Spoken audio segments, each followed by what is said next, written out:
శ్రీకృష్ణ పరబ్రహ్మణే నమః. శ్రీ గురుభ్యో నమః. శ్రీమాత్రే నమః. శ్రీ గణేశాయ నమః.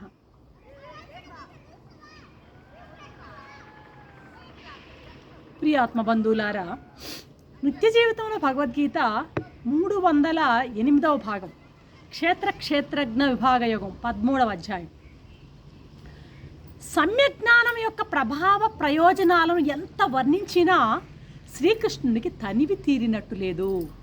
అందుకేనేమో ముందు చెప్పినటువంటి జ్ఞానాన్నే చక్కగా మనస్సులో నాటుకునేటట్లు మాటలు మార్చి మార్చి మరీ ఏకదాటిగా ఉపన్యసిస్తున్నాడు 29వ శ్లోకంలో. ఏమంటున్నాడు స్వామి? ప్రకృత్యైవ చ కర్మాణి క్రియమాణాని సర్వశః యః పశ్యతి తదాత్మానం అకర్తారం సపశ్యతి అంటున్నాడు. అర్జున, కర్మలన్నీ ప్రకృతి రాజ్యంలోనివే, అంటే ప్రకృతి చేత చేయబడేవే అని, కర్తృత్వం కేవలం బుద్ధిదే అని, అంటే కర్మలన్నీ చేసేది ప్రకృతే, కర్తృత్వం అంతా బుద్ధిదే, ఆత్మ అయినటువంటి తాను అకర్త, అంటే నేను ఏమీ చేయని వాడిని, అకర్తని అని ఎవడైతే చూడగలడో ఆ దృష్టి ముందు చూసావు, ఆ దృష్టే వాడే నిజమైనటువంటి దృష్టి కలవాడు అంటున్నాడు అన్నమాట. ఏంటి? కర్మలన్నీ ప్రకృతి రాజ్యంలోనివే, అదేవిధంగా కర్తృత్వం అంతా బుద్ధిదే, నేను కేవలం అకర్తని అనేటువంటి దృష్టి ఎవరికి ఉంటుందో అటువంటి దృష్టి కలవాడే నిజమైన దృష్టి కలవాడు అంటున్నాడు ఈ 29వ శ్లోకంలో స్వామి. అంటే వాడే జ్ఞాని అన్నమాట.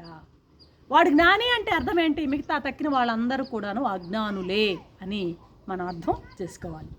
ఇప్పుడు ఒక రైల్లో ప్రయాణం చేస్తున్నాడు అనుకుందాం. వాడికి ఒక పాపం పెద్ద లగేజ్ ఉంది, మూటలు ఉన్నాయి, 2-3 మూటలు ఉన్నాయి, బరువైన.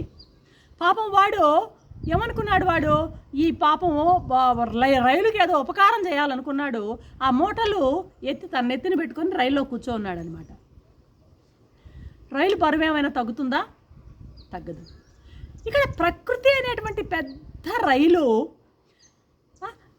తన బరువును తాను ఎటు మోసుకుపోతూనే ఉంది కదా. మరి అలా ఉండగా అసంగము అకర్తృత్వ భావంతో తాను ఉండక అజ్ఞాని ఏమంటున్నా అంటే ఇది నాది, అది నాది, ఇది నేను చేస్తున్నాను, అది నేను చేస్తున్నాను అంటూ లేనిపోని భారాన్ని నెత్తినేసుకొని సంసార కోపంలో పడిపోతున్నాడు. ప్రకృతి పనేది, ఆ కర్మలని ప్రకృతి పరం, ప్రకృతి రాజ్యాల్లోనివి.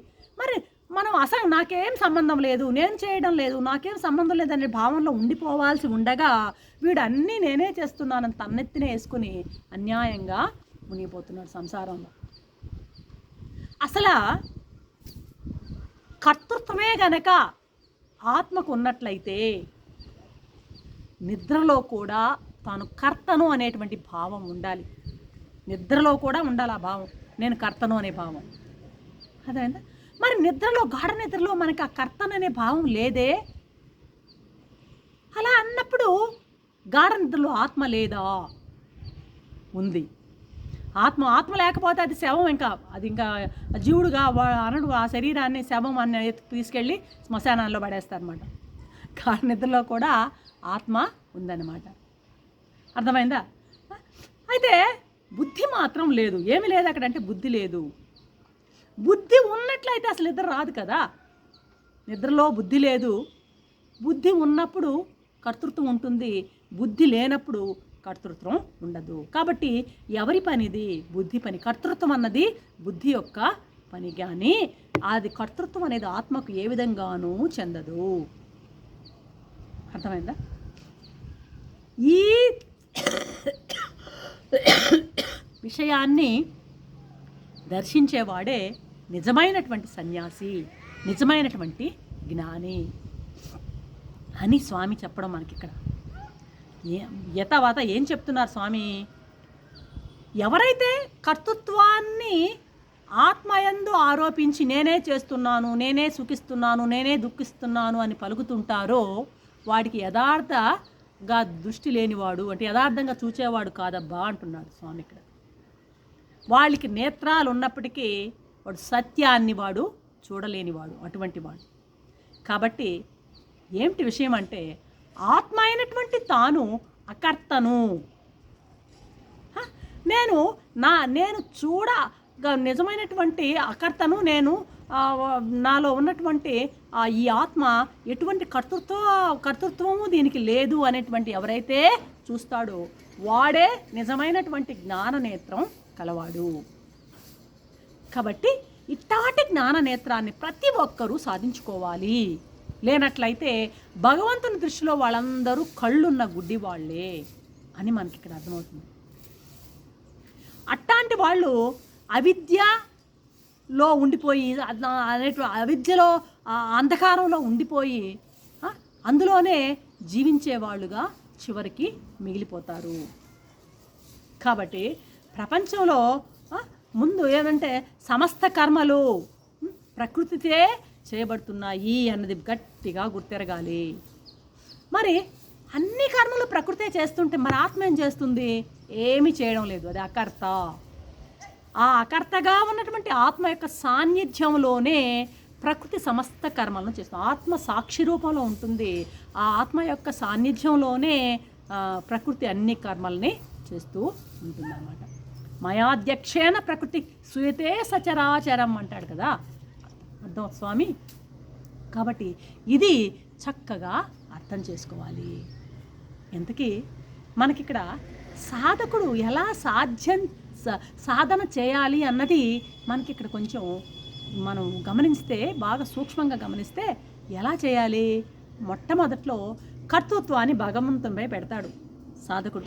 అయ్యా అంతా నువ్వే, సుఖానికైనా నువ్వే, దుఃఖానికైనా నువ్వే, తండ్రి నన్ను కడతీర్చేది నువ్వే అంటూ కర్తృత్వాన్ని అంతటిని ముందు భగవంతుని మీద పెడతాడు. తర్వాత స్టేజ్లో రెండో దశలో ఏమంటే, అయ్యా నువ్వు అధ్యక్షుడు మాత్రమే, ఈ కర్తృత్వానికి అంతటికి కర్తృత్వం అంతా కూడా ప్రకృతిదేనాయనా అని అర్థం చేసుకుంటాడు రెండో స్టేజ్లో. మూడవ స్టేజ్లో ఈ ప్రకృతి అసలు మిథ్య, అసలు ఒకప్పుడు ఉండి మరొకప్పుడు లేకపోయే ప్రతి పదార్థాన్ని వస్తువుని మనం మిథ్య అంటామే, అలా ప్రకృతి మిథ్య కాబట్టి ఈ కర్తృత్వం కూడా ప్రకృతిది కాబట్టి కర్తృత్వం కూడా మిథ్యే అనే అనుభవానికి రావాలన్నమాట సాధకుడు. క్రమంగా ఇలా రావాలి. ముందు ఏంటంటే భగవంతుడిపై కర్తృత్వాన్ని పెట్టడం, రెండోది ఏంటంటే నువ్వు అధ్యక్షుడు అయ్యా, నువ్వు సాక్షివి మాత్రమే, కర్తృత్వం అంతా ప్రకృతిదే అనేది రెండో స్టేజీ.